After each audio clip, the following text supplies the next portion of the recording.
এতদিন কোনো বাংলাদেশি বোলারেরই ইন্টারন্যাশনাল টি-20-র এক ম্যাচে ৬ উইকেট ছিল না। সেই রেকর্ডটাই গড়লেন মুস্তাফিজুর রহমান। ইউএসএকে লন্ড ভন্ড করে মাত্র ৯ রানে নিলেন ৬টা উইকেট, সাথে আরও একটা রেকর্ডও গড়লেন।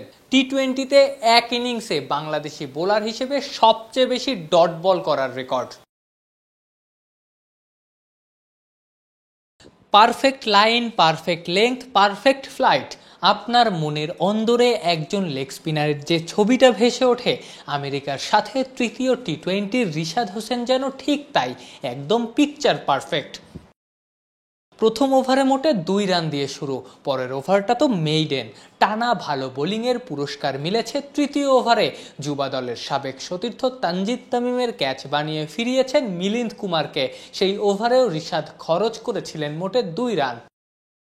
বলা হয়ে থাকে, শেষ ভালো যার সব ভালো তার। শুরুর মতো শেষটাও এই লেগই দারুণ করেছেন।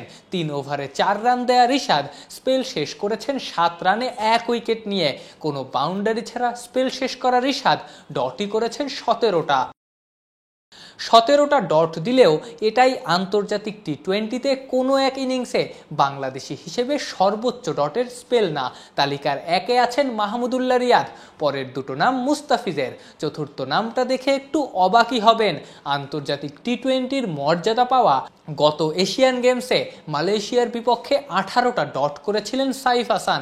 এরপরই এই তালিকায় রিশাদকে রাখা যায়।